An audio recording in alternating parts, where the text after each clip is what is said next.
I believe there are millions of Democrats today devoted to the cause of freedom and torn between loyalty to party and concern for their own deeply held beliefs and principles.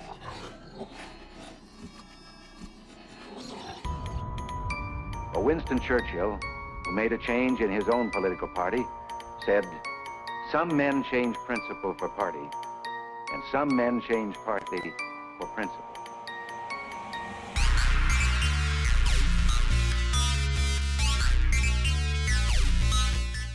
To those of you who are Democrats, may I suggest you take the 1932 platform upon which Franklin Delano Roosevelt was elected. Look again at its promises, which were so overwhelmingly approved by Americans of both parties. The promise to reduce the cost of government by 25%, to restore those rights and powers which even then it was claimed had been unjustly seized from the states and the individual by the federal government, and its promise of restoration of constitutional limits on the power of that government.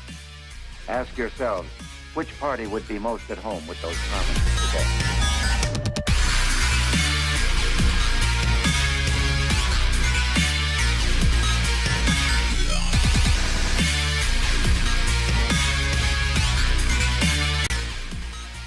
So, I've watched the politicians.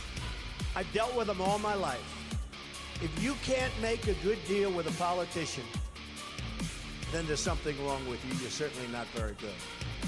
And that's what we have representing us. They will never make America great again. They don't even have a chance. They're controlled fully.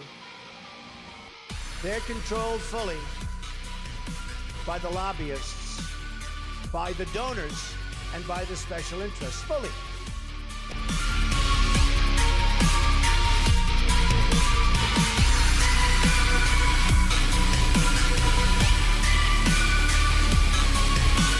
Now, the programs that have been discussed over the last couple of days in the press are secret in the sense that they're classified. But they're not secret in the sense that when it comes to telephone calls, every member of Congress has been briefed on this program.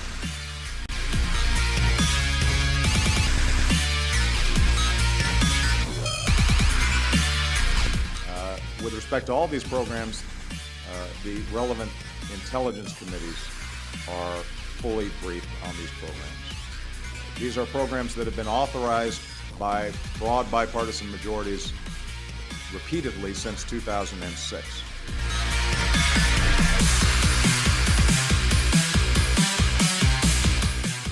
And so I think at the outset it's important to understand that your duly elected representatives have been consistently informed on exactly what we're doing.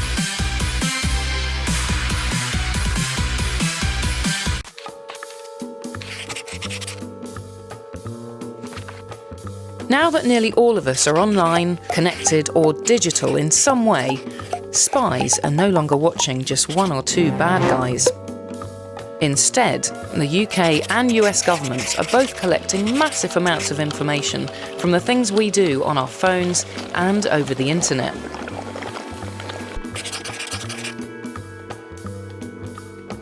There are two main ways they get hold of this information.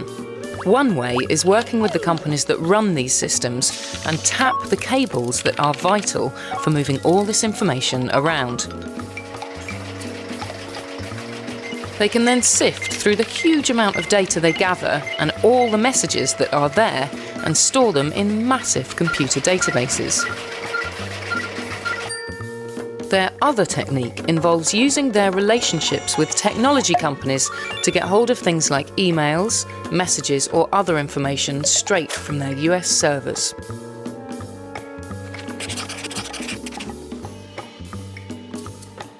The spy agencies do throw away most of the content they collect.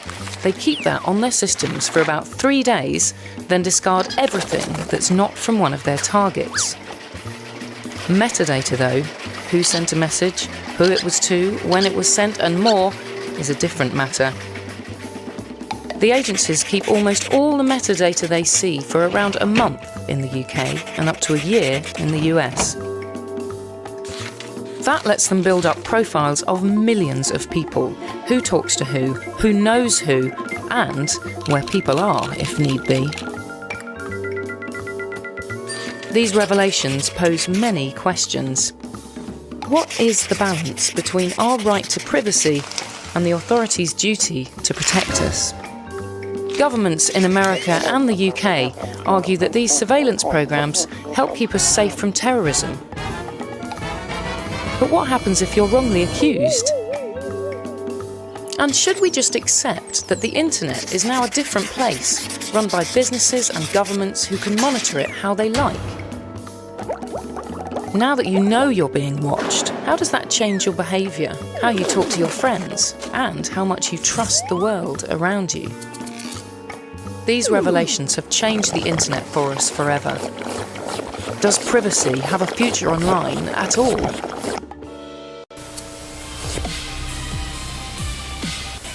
PRISM is a secret government program that allows the National Security Agency to tap into the data banks of internet companies in search of foreign terrorists. Slides from a top-secret briefing detailing how the program works were obtained by the Washington Post. They list the companies, including Microsoft, Google, and Apple, and the data they provide, everything from emails to chat rooms to videos. Under a court order which compels the companies to cooperate, analysts working at computers in NSA headquarters at Fort Meade, Maryland, key in search terms designed to turn up suspicious internet communications among foreigners. The targets are overseas, but since much of the world's internet traffic flows through the U.S., the monitoring takes place on American soil. Director of National Intelligence James Clapper said PRISM cannot be used to intentionally target any U.S. citizen. But the key word is intentional. Now, more fallout from the NSA thanks to the FOIA request by the ACLU. The NSA was forced to release thousands of documents that reveal countless instances of inappropriate behavior and data gathering. The 2011 Arab Spring captured the attention of the world. It also captured the attention of authoritarian governments in other countries who were worried that revolution would spread. To respond, they ramped up surveillance of activists, journalists, and dissidents who they feared would inspire revolution in their own countries. One prominent Bahraini activist who was arrested and tortured by his government has said that the interrogators showed him transcripts of his telephone calls and text messages. Of course, it's no secret that governments are able to intercept telephone calls and text messages. It's for that reason that many activists specifically avoid using the telephone. Instead, they use tools like Skype, which they think are immune to interception. They're wrong. There have now been, over the last few years, an industry of companies who provide surveillance technology to governments, specifically technology that allows those governments to hack into the computers of surveillance targets. Rather than intercepting the communications as they go over the wire, instead they now hack into your computer, enable your webcam, enable your microphone, and steal documents from your computer. And yet another internet service is shutting down as a result of the Edward Snowden leaks detailing massive NSA surveillance structures. The owner of the award-winning legal analysis site Groklaw announced that it will shut down because it cannot morally submit to government surveillance and allow its clients to be secretly spied on.